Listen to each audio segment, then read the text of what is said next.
So Vince, this is Recovery CheckIns. I call it that.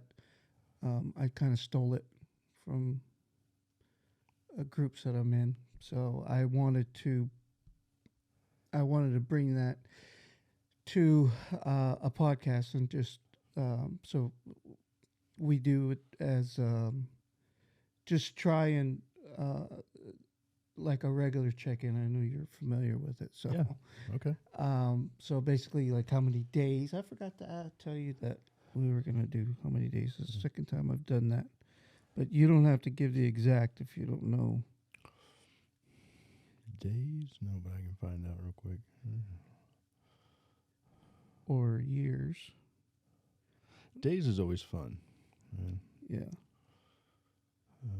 Maybe where the heck did I go? You have an app for that? I do somewhere. So do I. It's the best thing. Hold on a second.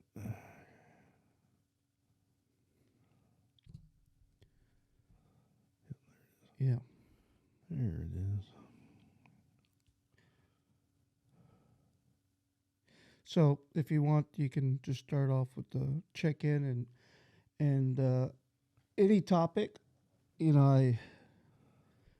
I don't have a specific topic. I'm not that fancy like some of the people that lead the groups I'm in. 1,248 days. Wow. It's amazing. We're 29,971 hours. That sounds even more. It's like, that's crazy. It's crazy to think about that. 1,200 and something days. You know, it's a it's a blessing. And one of those knuckleheads that had to test the waters again. You know, well, had to, but chose to. You know, my original sobriety date was June 10th of 2010. And around year 6, I had this bright idea that God had cured me. Yeah. You know, and my wife, at the time, still is my wife. We'd been married for about 4 years at that point, and she knows because I'm in the recovery business. That's what I do, right? Yeah. And so, you know, a lot of discussions because she's very, you know, always been interested and kind of curious about my work. And so a lot of discussions about alcoholics and addicts and, you know, how they're not cured. Yeah. Right? And, but so I make this declaration one day that I think God has done the impossible and he has cured me. And so there's this, I mean, my poor wife, she, you know, she gets this look on her face, but she doesn't say anything. And the discussion that ensues is more about, you know, what does that look like? Are you going to become a social drinker now, or we're not doing that, right? I'm like, no. All I'm saying is if, right, if I ever decided, you know, I wanted to have a drink, you know, Thanksgiving, something, I guess we were still celebrating those Christmas and things like that back then. And I was like, you know, just whatever, I could have a drink and it would be okay, you know. And that's, you know, that was pretty much the end of the conversation. And well, about a year later, I put it to the test, you know, and it wasn't even intentional. You know, there's this story about this guy that, you know, everything's going fine, no thought of drinking, and then all of a sudden one day, just the thought crosses his mind, you know, and that's sort of what it was. I was on my way home, and it was a warm day. And I got the taste of Jack and Coke in my mouth, which I love Jack and Coke. That was my drink.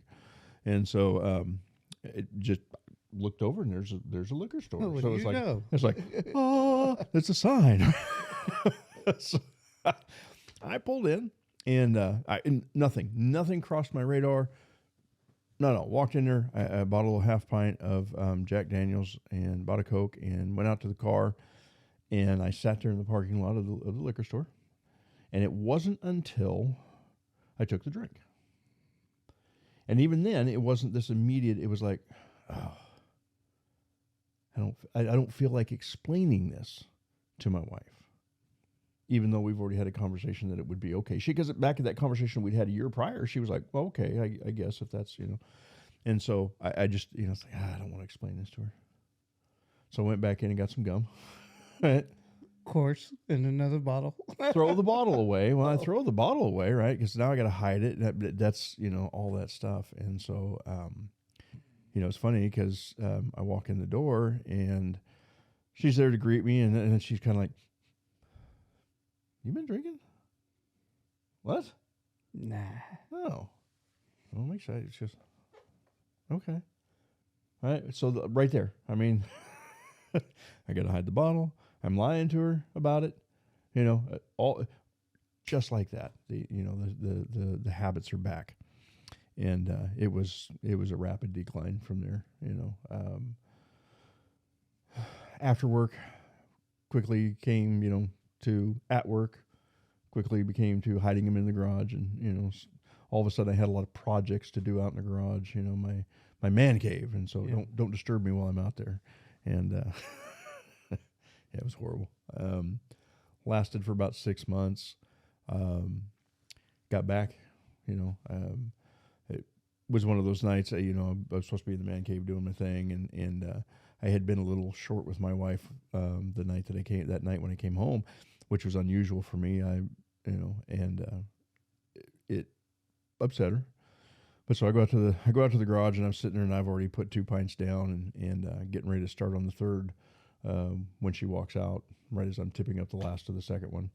And, so then, of course, I deny how much I've been drinking at that point. But, it's just a kind of one thing. And I sat out there and I drank another pint before he went back in the house. And we sort of pretended like nothing happened for about a week. And then, she brought it up, and I said, I've been drinking more than I said, and so I know what I need to do, right? I need to get back into my recovery with my fellowship and do the right thing, and I did that for about a year, but I was angry. I was so angry, and so I wasn't real honest, with the guy that I was working with, and we got just a little ways down the road, and I screw this, and but. I had made a promise I wouldn't drink anymore. So, an alcohol can do a little mess, right? Yeah. And so that started that progression. And that went about 3 months. And I'll just never forget the look on my wife's face when she found my pipe, in the bathroom, and, it just kind of freaked out. And there was a whole, well, I've told you this story before, right? That's, I'm out in the garage, 4 o'clock in the morning, butt naked, smoking on a pipe. And she walks out there. That's not the holy time. No, yeah, right. And so, like any good alcoholic or addict, my response to her catching me out there is not, oh, honey, I'll stop, I'll quit, I'll whatever. It's, I run into the bedroom, I get dressed really quick, run to the bank before she can shut it down, because I am convinced at this point, my keen alcoholic intellect tells me she's leaving, and she probably should have, but she didn't. And but so jump on the motorcycle and off I roar. And when I made it back that night, some things that happened throughout that day and into that evening. When I got back that evening, I was ready. The fact that I made it back to my home that evening is kind of what convinced me, because I was intent on not making it back home. When I took off that day, it was, thundering. We were still living in Bakersfield, and it was thundering and clouds, and we knew it was going to rain and this, and it started raining, and somehow I wound up in Glenville and finished smoking all the dope that I had and drinking, because I immediately ran to the liquor store, of course. Yeah. At that point, and had picked up a couple bottles. I finished all that off, and in my misery, I looked up and I told God that I have no intention of making it home. And if I do, then I'll do something different. And I took off at about 65, 70 mile an hour coming down from Glenville back into Bakersfield, and it was just pouring rain down that back road. And how I got down, I don't know exactly, because I'm ride motorcycle, but I'm not like a good motorcycle rider. Yeah. I'm not kind of thing. And so, Even if you are a good motorcycle rider, yeah, you know, those kind of conditions yeah. and stuff. Yeah, it's and so I took it for what it was. In my belief, that was him saying, "Get right." You still have work to do, and you're still working for me. So, Yeah. Well, yeah. Your wife, now would she call you on that when you, because you were planning ahead when you could, because there's some things that you said and uh, the initial buying the drink, the I'll go get meth, I can, that resonates with me, Yeah. you know, and so does that type of conversation that you had with your wife, kind of filling her out. Me doing it, I've imagined myself, filling my wife out. Hey, what do you think about having wine? Right. What do you think about, and we just, yeah, it's not good. So, but I, that's, that's awesome. So came to know you through group. Yep. And, I got to tell you, you've been a big influence in my recovery. You're someone that I looked at and I could I could in some way attach myself to, because there were some things that I just admired about you. One, your faith. Two, your recovery. Three, something that you're pretty straightforward, and I like that. And then with your recovery, your background. Once I knew your background, I couldn't have. I don't know. I just somebody who hasn't done it or hasn't been, you know, not to say that you were worse off than I was, but looking at your history versus my history, you probably were. Probably were. Yeah. So, Yeah. but so I really, thank you for, the every it when you first start going to some of these things, you are very uncomfortable. First off, you don't know how to be yourself. Right. You don't really know yourself.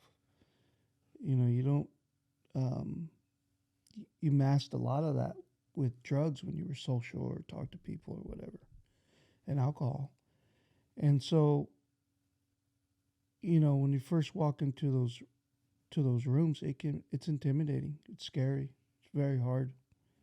I found it to be, I was like anybody else that first shows up. The first couple of weeks, you're like, I gotta come to this thing. I don't want to come here, even though I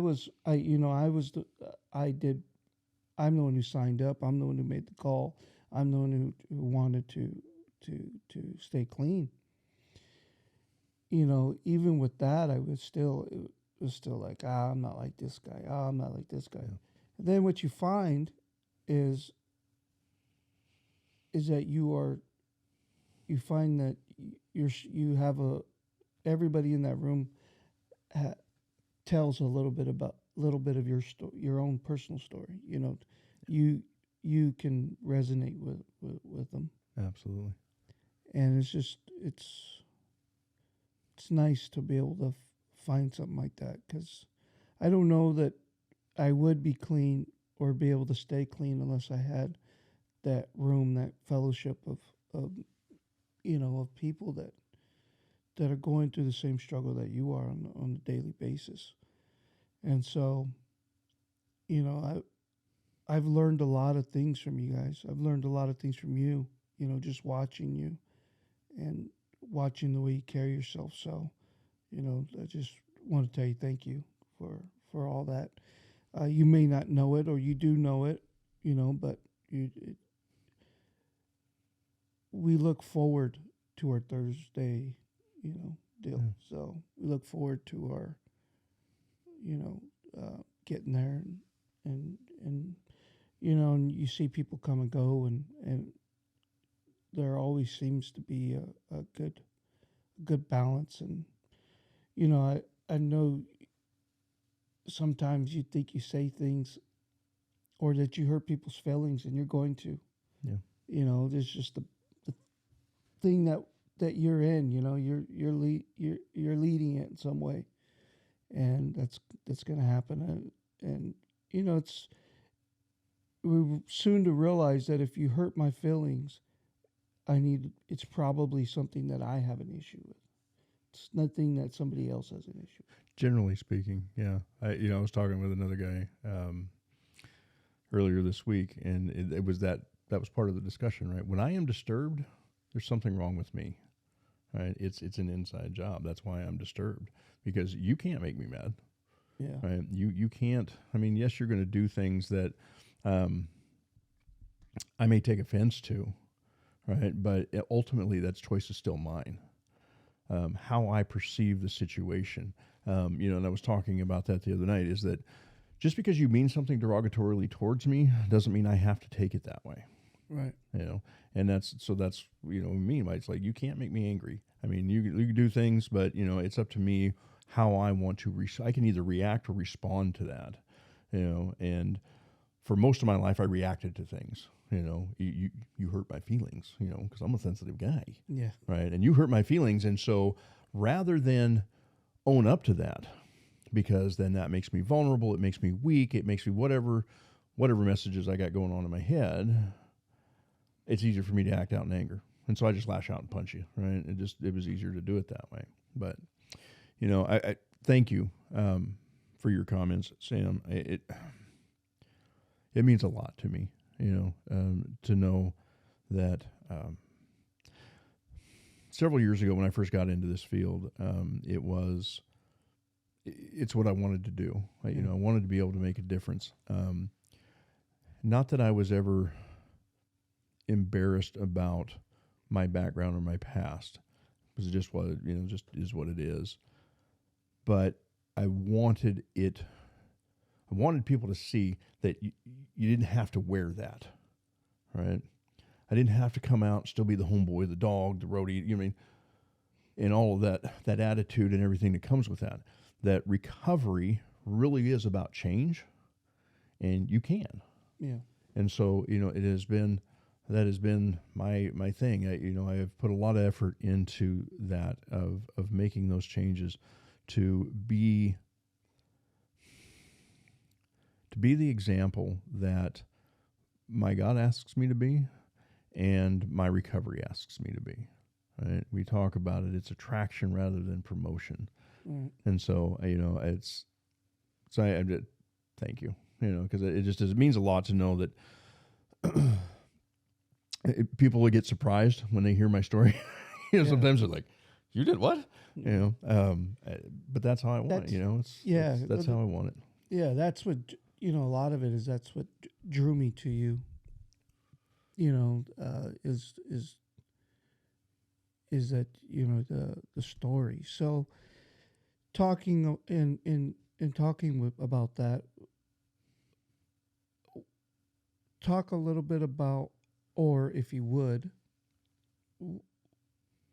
what was life like for you growing up? Oh, chaotic. My parents, when I was born, were musicians. That's what they did. And two of the most talented people I know musically couldn't get along. And both of them drank very heavily. And so there was a lot of chaos in the family. We were moving all the time, jam sessions in the house every weekend. Mm-hmm. When we finally did settle down, I mean, we didn't have a permanent house until I was 9, I think. 9 or 10, we were on the road moving. And what would happen about when I started school, they would leave me with people. Well, one time it was my mom's sister, my aunt. Another time it was their agent. And another time it was, I forget who it was, right? But it's, So during school, that way I could go to school. They stayed on the road, but so it was just very, very chaotic. They were both abusive in their own ways, and uh, I grew up believing that I wasn't lovable, and I wasn't good enough. Right? I heard that, not the lovable aspect of it, but it was just like you keep leaving me places. So it just seemed like when I was around, I was just kind of in the way. And then most of the time, when we finally got our first house that I can remember, like I said, 9 or 10, I think it was, and I'm coming home from school, and that's good, but and everything was that's good, but I look back out on it now, and I see that my dad was one of those guys. He was a pretty high achieving kind of guy, and was always pushing himself, and that's all he was trying to do for me, but that's not how I perceived it, Yeah. at all. And so it was, I loved school, and, I buried myself in school, and the more I could be at school, I didn't have to be at home. But, there was always the weekends, and I quickly became the little bartender, and, I had to sample my wares, and make sure that, I was making my drinks right.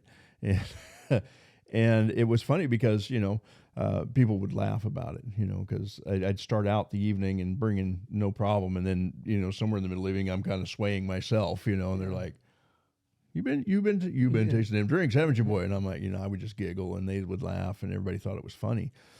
And I remember there was a weekend, a couple of years later, I was 12, 13, and I decided that there's something happening at school, and I knew there was this cute little girl, and I wanted to be able to impress her, and I was not impressive, at least to myself, and so I decided I would take a little on that, Monday morning before I went to school, and it worked like a charm, and that was it. That was the beginning of the end right there, and I started drinking on a more consistent basis from that point on. I am pretty sure I don't 17. I believe it's 17, and I believe I know that day when it happened. Probably mostly in my head, but at 17, I was an alcoholic, and I kind of knew that. And so, but rather than be ashamed of it, I just, puffed out my chest, and, that's a badge of honor, because leaned into it. Yeah, because what that means is I can drink more than you can, right? Yeah. And go about proving that.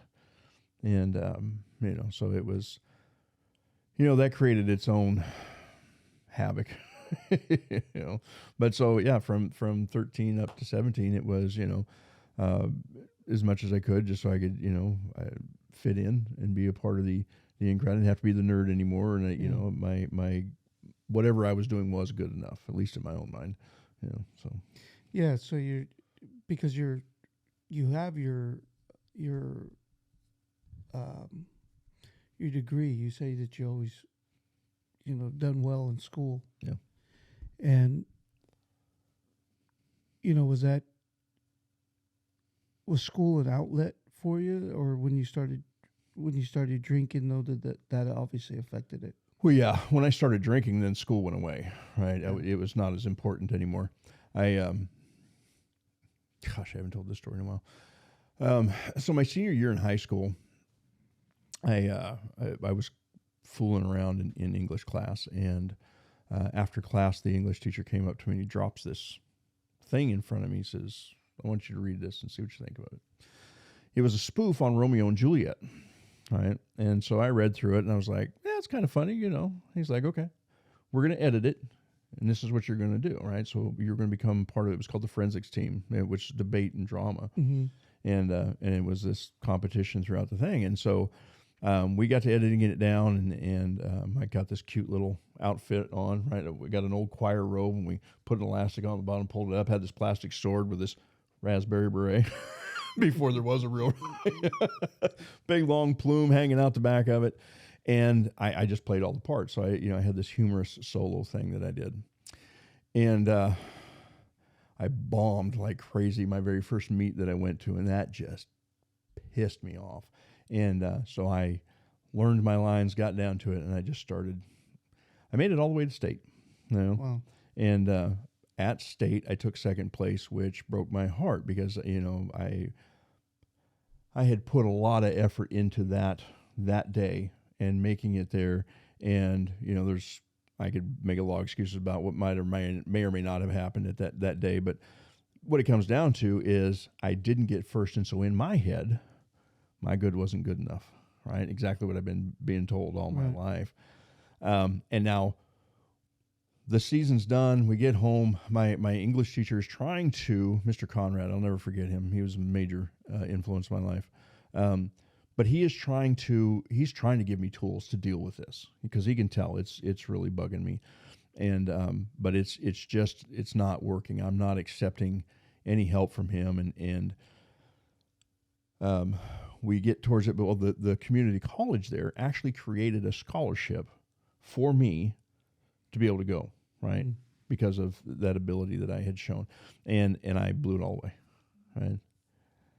The power of what goes on in here, and that's what, a lot of people don't understand is when it comes to recovery, we have some core beliefs and things going on inside of us that we have to learn how to deal with, and they don't want to be dealt with, big time challenges. And so that was one of those core beliefs, though. I'm not good enough, so what's the point, right? And I showed up for one semester and then blew it off and, got drunk, wrecked my dad's truck, and ran away, because I knew he was going to kill me.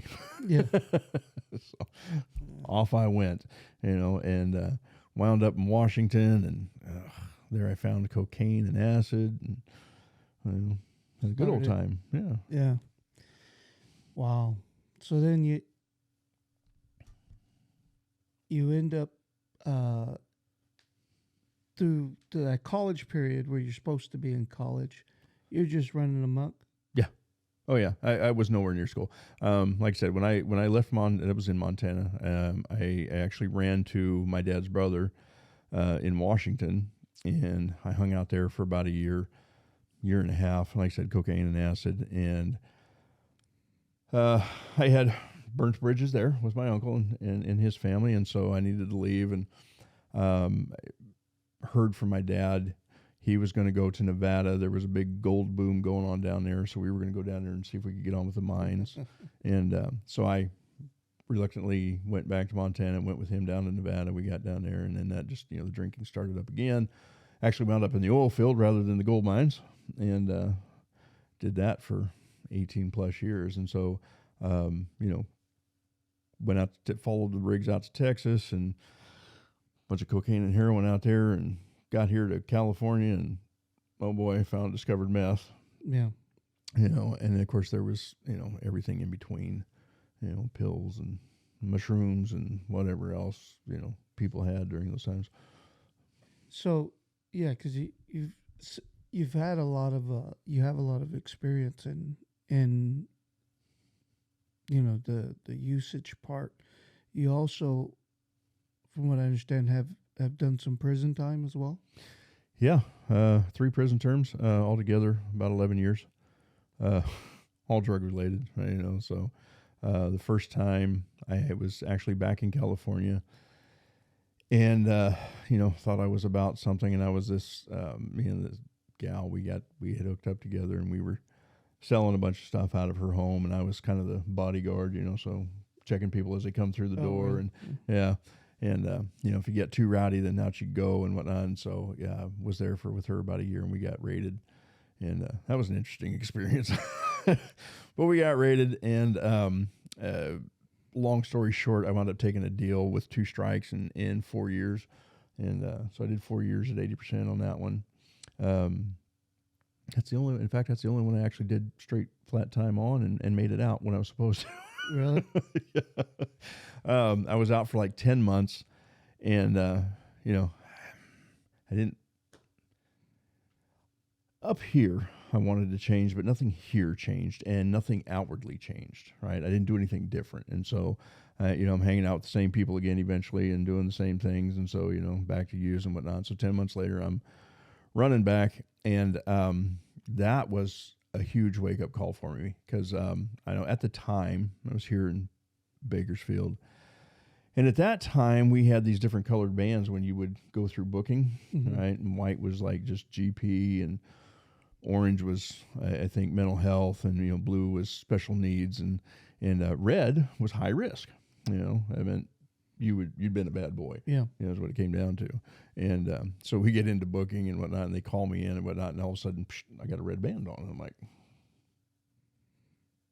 the heck is this? I mean, you guys busted me with a 20 sack, right? It's like, it was nothing. And so I'm like, what the heck is this? And find out the next day, my lawyer comes to see me the very next day, and I'm looking at 25 to life. Wow. Yeah, because of the 3 strikes, and California had just made possession a serious felony at that point. And so that was a doozy. And, so while I'm in there fighting that, my great-grandmother, my grandmother, and my sister all passed away in that period. And that did nothing but irritate and anger me even more, because they wouldn't let me out either.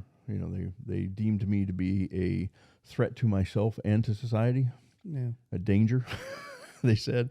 And so, in that, my parents are going to court, and I'll never forget, my dad come to see me, and he's like, this look on his face, and he's like, who are you? Really? Who are you? He goes, because I just sat in that courtroom listening to, and I don't know who they're talking about. He goes, well, it's got to be you, but that's not the boy I know. And I'm like, there's a lot you don't know, Dad. But the heartbreak, and got me a little bit, but it was when my sister passed away that really got me. But I had this moment. I was in an isolation cell because didn't play well with others. And they come to get me, and they tell me my sister passed away that morning. And I flip out, and I'm back in the cell, and I'm chaotic, right? I am emotional. I'm raging. I don't, beside yourself. Exactly. And I look up, and I'm like, I don't know if I can say this right, but I'm like, you fucker, right? And I start having this conversation, and I basically let him know, I'm like, I don't know who you are, and I really don't care at this point, right? Because anybody who would take that beautiful little girl and leave this piece of shit here, you got life twisted, man. Right, and I want nothing to do with you. And you're supposed to be all powerful, this, that, and the other. Well, let's just see how powerful you are. Right, your book's laying over there. I'm going to go grab it right now. I'm going to bring it over here and wipe my ass with it. Right? And I went over there, and I was still grumbling and talking. I grabbed that thing, and in a fit of rage, I threw it back across the room. Now I'm really mad. Yeah. And I walk over there, and I'm like, and I get over there, and this. I mean, it's kind of like it was almost like a Hollywood kind of thing. I mean, the room seemed like it got dimmer, and there was just this page just open where the Bible was laying, and there was just this. All I could see was this one line: "I am the way, the truth, and the life, and no one comes to the Father except through me." And that had been part of my raging at him about, who are you? Show yourself off. You're real. Blah blah blah. And called him everything but God at that point. But so when that happened, I fell to my knees, and I was crying, and I'm like, what do I need to do? And I tell people it's not that I felt his presence there with me. It's not even that I believe he whispered in my ear to tell me it would be okay. It was the fact that he was crying with me. That just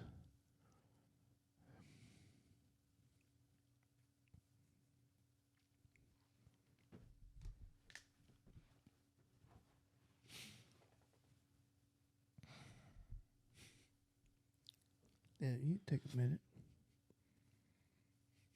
And so I said, okay. What do I need to do? And it's just follow me. And I'm like, okay, I will do the best that I know how. And, there were a lot of strange events that happened, but one of the strangest events is that judge, when we show up in his courtroom, he's like, something doesn't look right here. And he looks at me and goes, do you mind if we extend this, Mr. Estes, for 30 days and have the lawyers dig in? I'm like, no, go right ahead. Yeah. And so it turns out the strikes were inadmissible.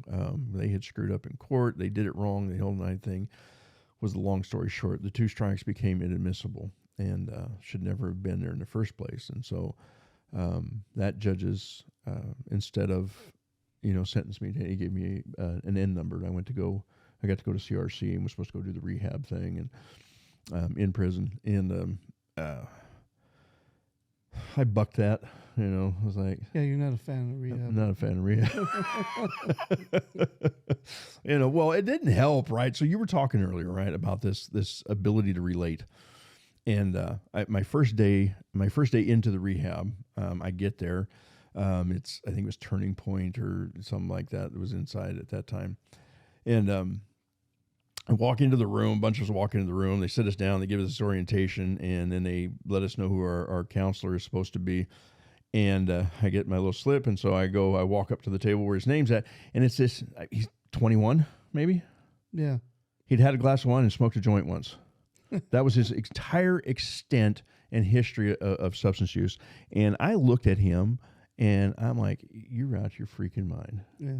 What are you going to tell me, right? I mean, at this time, I was 30-something. He's 21, 22. He looked 22. I didn't even ask, right? I didn't even care, but it was just like, how am I going to relate to you, right? I can't. What do you know about what I've been through or any of that stuff, Right. Hindsight, I look at that and I see my bias, my prejudice, and my very closed mind, Yeah. Because who knows? He could have been a saving grace in my life, but I never gave him the opportunity. But I still know that even today that there is a benefit to that, right? The ability to. I read this book, and in that book, it suggests that until that connection is made, right, where like you as an addict, right, I approach you and say, hey, I got a solution here to this problem, and so until there's a connection made, though, where you can understand and see that I know what it's like to be in your shoes, I've been there, we really can't do much, Right. So there's got to be that recognition. There's got to be that connection of this guy really does have an answer, right? I can tell by his story he's been there, and I can see by the life he's living, right? And this look on his face that, it's like, how do I get there? Yeah. Yeah. So. Yeah, I was just going to say, so that's in your 30s. It's the first time you came to God? Yes. That's just the beginning. It was. Not even, yeah. It doesn't go, you still got to do your prison sentence. Yep. Your grandma, your sisters still passed on. Yep. So how do you, being in prison, obviously you have a lot of time. How do you make that connection with God, and how does he start, he reveals himself to you in those ways. Did you know that was him when it happened? That day in the cell, yes. Not the cell, but when when we talk about how they messed up on the state, you believe that was him. Yeah, and that was even before. That was even before that encounter in the cell, right? So I didn't, it was like that happened, and then I meet him. It was nuts, and so. The first encounter with the judge was like, well, we're going to give you 30 days for them to find this out, right? To explore this and see, what's really going on here. My sister passes. I go through that. I have that encounter in the cell. We come back, and all of that gets dismissed. Right. And so yes, at that point, I'm like, dude, thank you. That's amazing. Yeah. We 25 to life to 2 years. Okay. Yeah. How does that happen? Yeah. But like you said, it's, it was still a beginning, and I knew nothing. I immersed myself. I started reading his word and just, got wrapped up in it. And I was out and I was on fire in a couple of years. And unfortunately, I ran into some. Religion's an interesting thing. Yeah. And so I ran into some characters that put a little bit of a damper, on that fire that I had going. And things were, I was still very much, even though I knew who he was and believed in him, I was still trying to sit on the throne. And so it wasn't long before, like we say, the flesh got in the way, and I was not happy with the way things are going, and Yeah. back on my own little tear. You started taking the wheel again. I started taking the wheel again. I mean, that process took about 3 years, but it's still, and a lot of things happened. This girl married her for all the wrong reasons, and that didn't turn out right. And she accused me of using about halfway through our marriage, which only lasted a little over a year. She accused me. She had started using again, accused me of using again, and that just snowballed into a thing. And I'm like, well, screw it. If I'm going to be accused of it, I might as well jump on the bandwagon and get busy. And so I did. And in typical fashion, I just go 0 to 60, they say, right? And I went balls to the wall. I always did things in extremes, and so I was off and running again in no time. And that one actually culminated in some things that happened. One of my older daughters had been molested by a family, and I found out who that family was. And even though I was on probation, I didn't care. And I was laying up on this hill, and I had a rifle pointed down, waiting for somebody to come out of the house. I didn't care who came out first. But as I was laying there, I had this thought, and it was just like, who made you the judge, jury, and executioner? And I knew that voice, and I started crying, and I laid the rifle down, and I went home. And probation showed up the very next day,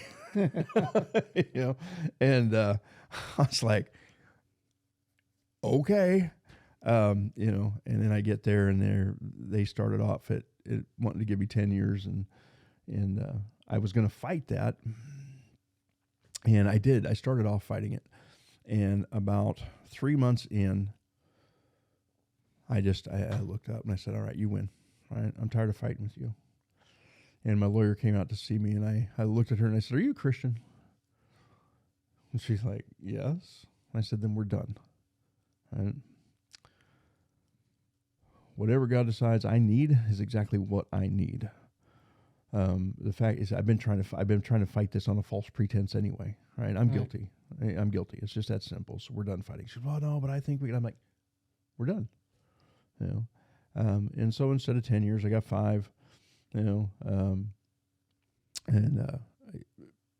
I got through that, and I got out, and I decided while I was in there that, I didn't care what happened. I just wanted to die clean and sober. I didn't have to have a house. I didn't have to have a job. I didn't have to have food, clothes, any of that, And interestingly enough, for the first 6 months out, I was on the streets, and I made it, Yeah, you did. Yeah. How from there, how long until you end up getting your education? Or did you have it already? No, it was after that. That has been in sobriety that I did that. I got my schooling to become a counselor first. That took about 1.5 years. And then I found out about the Bible school, and it was just something I had always wanted to do ever since, I kind of came into faith. And, but I didn't have the money or anything. And it's like, hey, I want to do this. Yeah. So if you can make a way for it to happen, then that would be fantastic. And sure enough, he made a way for it to happen, And so rest is history.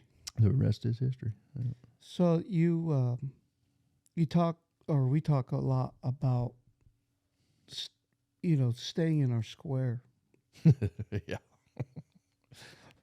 Keeping our side of the street clean. Yeah. Those have been some of the biggest things, for me personally. I am an anxious worrywart. I just worry. Everything was always, I realized that me personally, I was mad, but I wasn't mad. There was no reason to be. Yeah. You know, had no I nothing to be upset about. You know, I in life I had you know, I have a good marriage, wife who supports me. She's been my biggest supporter. She you know, you talk about through thick and thin, you know, and sickness and in health. Yeah. She's done that. And then, you know, I've had my two kids, you know. And so, you know, and I've got great brothers and sisters, parents, you know, I have all that. You know, and I had my dad in here and I talked to him. He's not an addict or recovering at all. I did it because I wanted to know some of his history.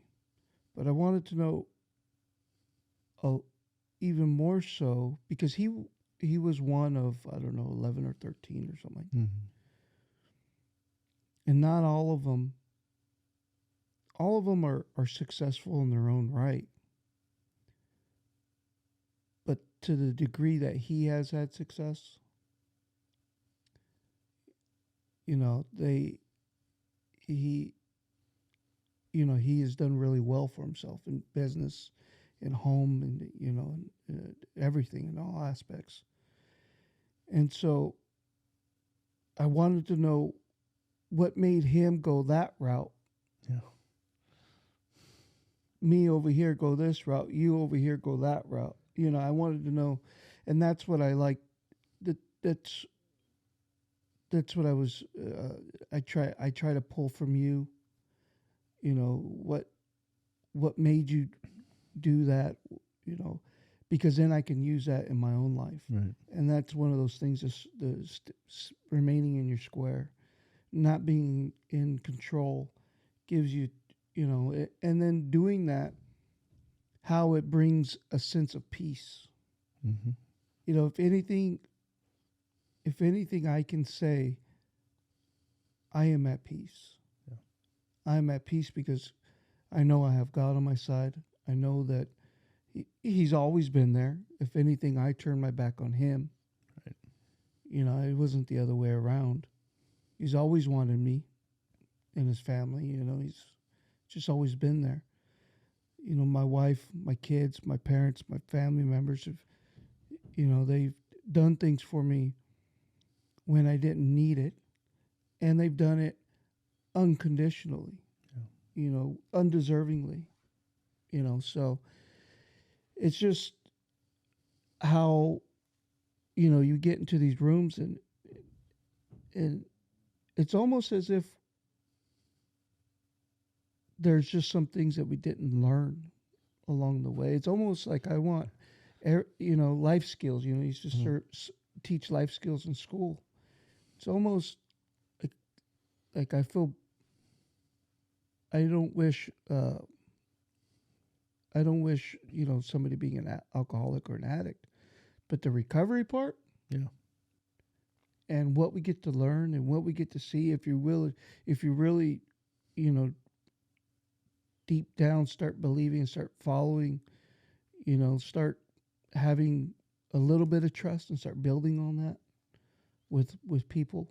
Yeah. You know how far you can come and how I'm not that deep in it. I'm 230 days, you know, and who knows what tomorrow's going to bring. But today I'm sober. You know, I'm not going to use. Right. I'm not going to drink. Well, that's all that matters, right? At the end of the day, that is all that matters. Because so we talk about, right, yesterday's history. It's dead and gone, right? Whatever happened. There's nothing I can do about it now. You know, if I need to rectify some wrongs, then I do that. But as far as the events that took place, there they are, right? And so, you know, I use that in an effort to learn to improve my now. Where did I screw up yesterday so that I can focus on not doing that again today, right? I don't want to repeat that. The future is a mystery. I don't know what's going to happen. I have a lot of hope about it. You know, there are still things that I want to accomplish in this life. And so, you know, I have hope that I will be able to do that. I have certain things laid out on the table, with my wife. These are, coming up this next year, the 2 years, so on and so forth, of things that I want to accomplish. And so it gives me guidance for today, right? Because every decision that I make for today is nudging you that way. right, nudging me that way, right? Because I want to continue towards those goals. So the only thing that is actually real is today, right here, right now, right? Half hour ago, that's gone. It's no longer a reality. 5 minutes ago, it's no longer a reality. This is the only thing that's real. So I need to be here. I need to be present so that I can really pull from it. I get the memories of these instant moments, and then for me, I get to go home tonight, and I'm gonna rehash this stuff, right? I'm gonna look back over my day, Yeah. and I'm gonna go, okay, that was good. I need some work there, right? But again, we were talking about it the other day. The experience, the ability to be able to experience life, something I never did. Right? I was always busy running from one thing to the next and not paying attention to anything. Chasing. Yeah. And today I get to stop and listen to the microphone or smell the rose or whatever the thing may be. And I am grateful for that because it gives me those moments. Like I said, I was sharing that, I have a 5 and a 6-year-old daughters at home. And I grew up in the snow. I love the snow. I still love the cold, right? But it's lost a little bit of its luster over the year. I'm 54 now, right? So it's like, yeah, it's snowing. Yeah, when you have to move it. Yeah. yourself. Exactly. Right? But so my wife and I are sitting there. I'm sitting at the desk. She's sitting on the couch, and we're just kind of talking a little bit. And all of a sudden, the 6-year-old, you can hear her in the back room. She's like, Joyful. She's calling out to her sister, right? Who, you have to come here. And you can hear her. She's like, what? Why are you, it snowed, And then that just lit up the 5-year-old. So she's now out of bed. And you can hear them at the window. And they are, oh, that's so beautiful. And look at that. And then they are mesmerized and amazed by it. And so I have to stop and turn around and open the blinds to the window so I can see for a moment through their eyes what they're experiencing, right? And I do. And for that moment in time, it's all new to me again. Yeah. I don't get that outside of recovery, right? I don't get that. I have, and I got so many stories like that just, thank you, right? Thank you for giving me this chance to be able to experience this life, right? Mm-hmm. And I look back sometimes and I go, what was I so upset about, right? Why was I always so angry? Why was I all of these things? And, it was all, we talk about, it all centers around selfish and self-centeredness because I think the world's all about me, right? Yeah. And so everything affects me and I didn't appreciate the way the world was affecting me, and not realizing that I'm not the only one in that, right? My terminal uniqueness, I am so unique that it will kill me because I can't make a connection with you because you don't understand. Yeah. You've never been through this. Yeah. You don't know. And yet, we start sharing the stories. Like you said, we get in the rooms and we start sharing the stories. And all of a sudden, I'm looking at 20, 30 people and they all have been where I've been. Yeah.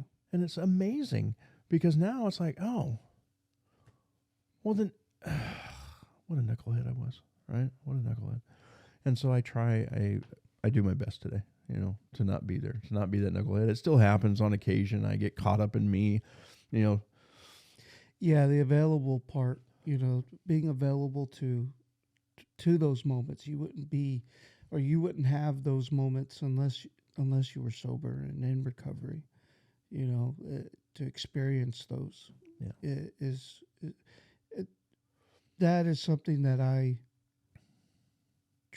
really try to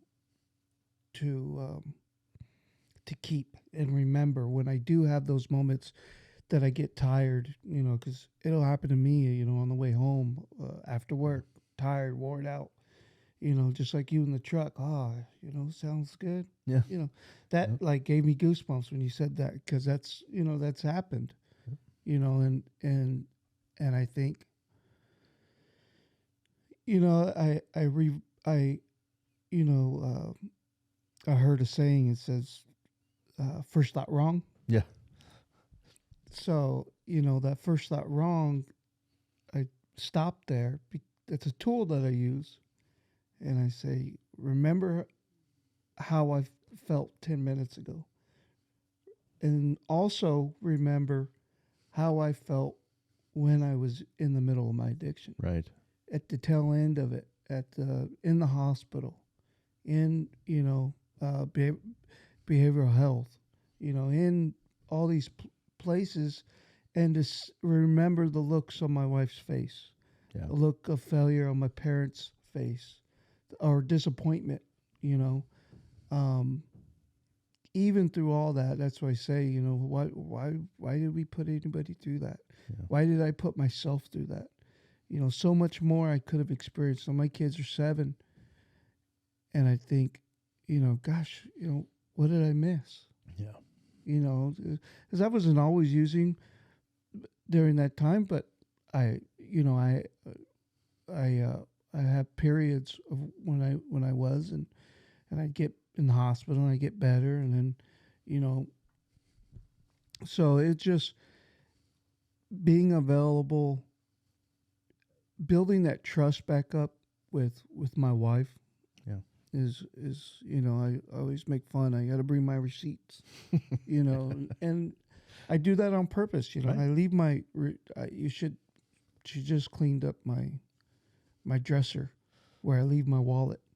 You know, it was full of receipts because I just leave it there. You know, it's there for you if you want. You know, look if you want. You know that. You know, I don't carry cash.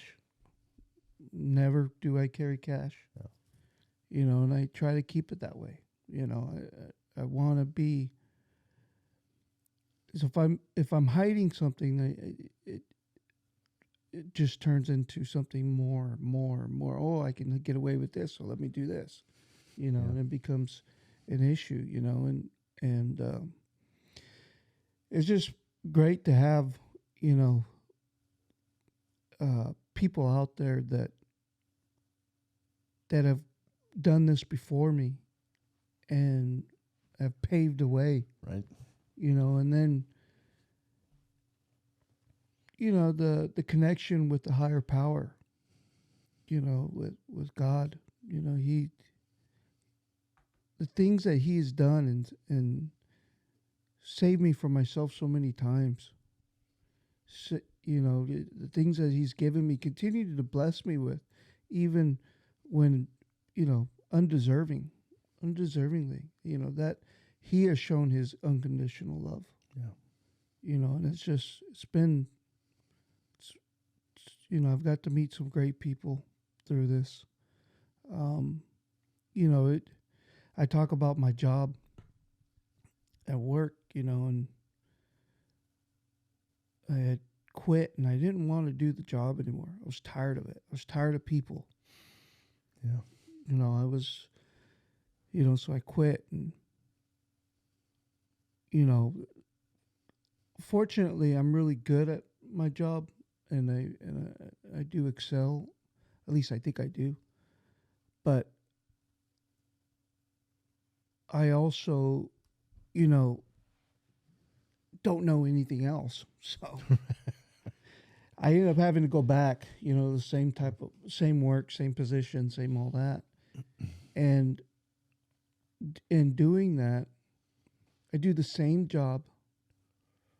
The only difference is that I'm not drinking. I do continue to, I, I, I live my life with intent to stay sober. You know, with intent to find those shortcomings and try and highlight those, like you said, at night. You know, you do it at night. You know, highlight those moments and just try to make those better, turn those around. You know, see what I could do different. Um, you know, not to feel guilty about them. Right. You know, because for a long time it would just build up into guilt. and then you would never, that would always be over me, Right. and you could never get out from underneath that umbrella of guilt. And it just, wasn't good enough. I failed at a job. I failed at being a husband. Why can't I stop drinking? Yeah. Why can I, as a man? Right. I have all the examples in the world, all of the examples of what not of how to live a life. I've been blessed with great parents. I got my dad, is just outstanding. My brothers and sisters are. It's insane, that the support that I have, and yet I still found myself in there, and it keeps me humble too, knowing that I have this issue, knowing that I have the disease, this allergy, that I can't afford not to work on it every day. Right. I can't afford not to. I've damaged my body, almost beyond repair. And, I can't continue to live that life.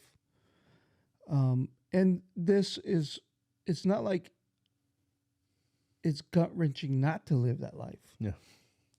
It's gut wrenching to live that life. It is. To live this life of being sober and in recovery is just, it's like, It's interesting, right? I was talking about that moment with my daughters, but the flip side of that is just as real, and has the same sort of effect when I allow myself to experience, right? So, my dad passed away in June, yeah, and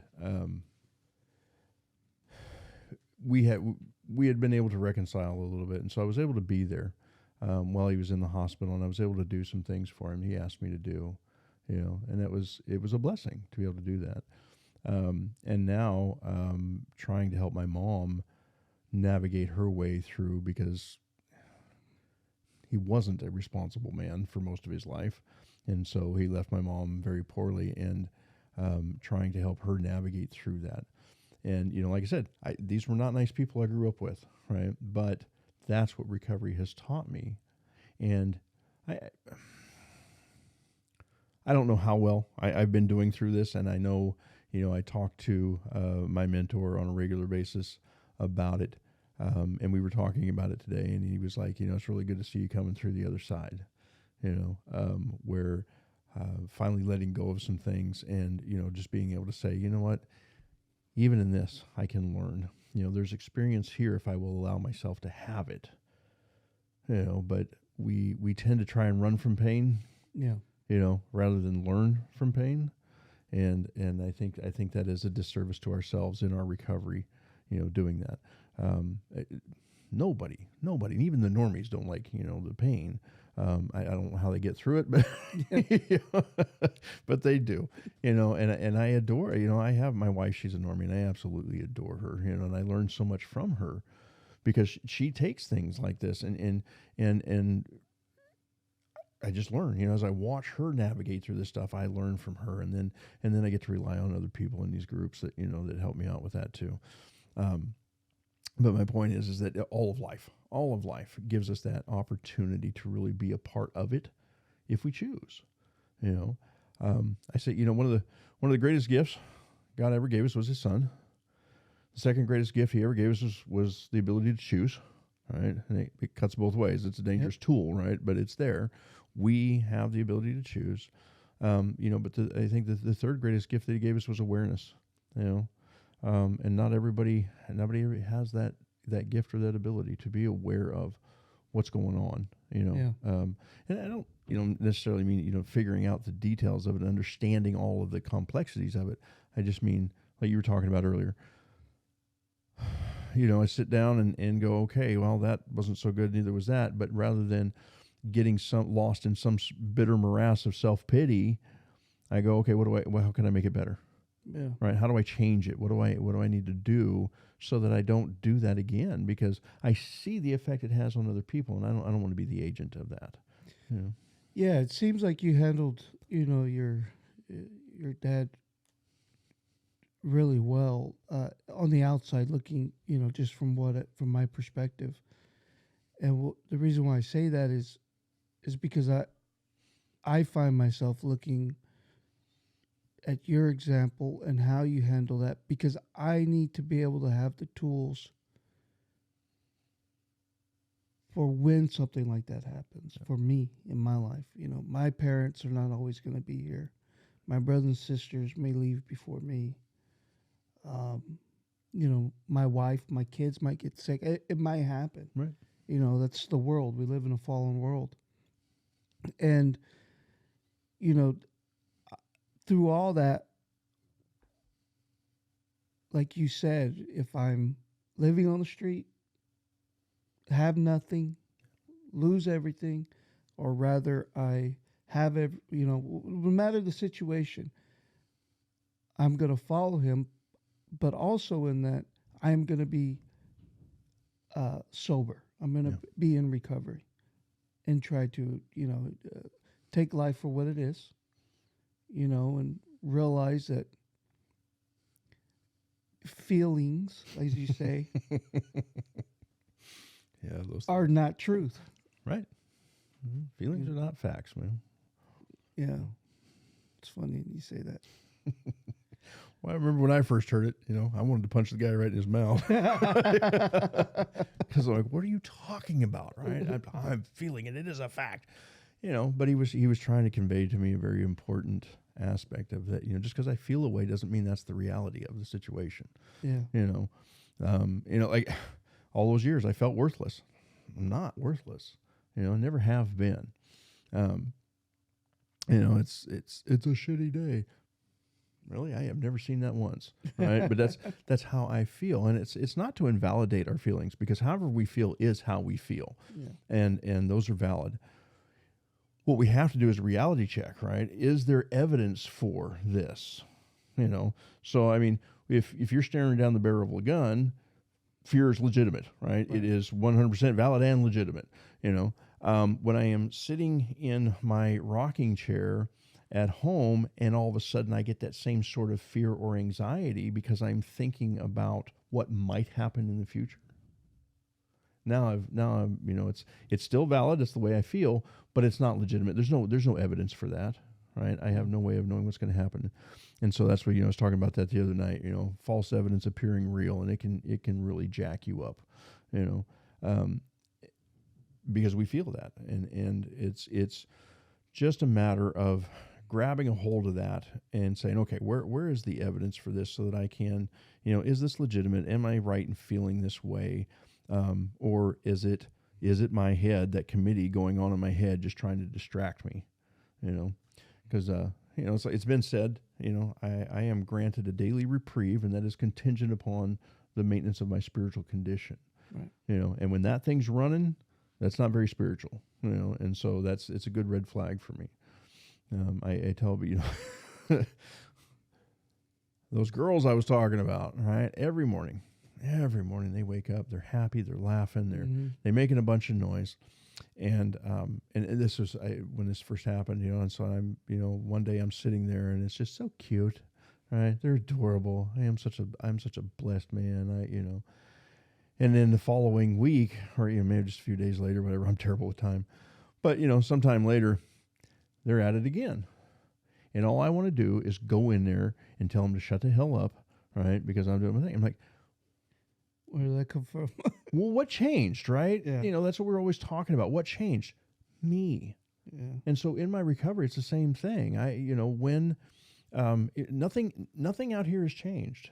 It is about me. We start looking at this world differently. We start looking, accepting life on life's terms, all of that, because we get a change in perception, and that's a beautiful thing, man. Yeah, it is. Well, I got to tell you, Vince, you, like I said before, you're all those things, to me, I look at you as a mentor, as somebody, and so, as I go through this, just know I'm watching you closely. Okay. Just kidding. I'm messing with you. But, again, that goes back to, you know, people are going to fail us. Yeah. You know, we're not going to always. You're not going to always make the right decision, and I know that. Exactly. I am not going to always make the right decision, you know, but, you know, I just, again, you know, I appreciate you, and I really thank you for all that you've done. I'm glad I've got to have met you, Yeah. and thank you for spending some time away from precious time away Right. from your family with me. Yeah. So. Likewise, it's been a pleasure, man. You know, when it comes to recovery, it's, you know, it's like my favorite topic. You know, next to the next. You know to my that God, in and you out, know. huh? Yeah, you know. Well, that's why, you know, I tell people after 27 years of field experience, you know, I decided to put it into practical application. Yeah. Yeah. You know, Yeah. put all Well, that research into good hands, right? yeah. Yeah. Well, thank you, Vince. I Thanks, really Sam. appreciate it, man. All Thank right, you. man. Appreciate it.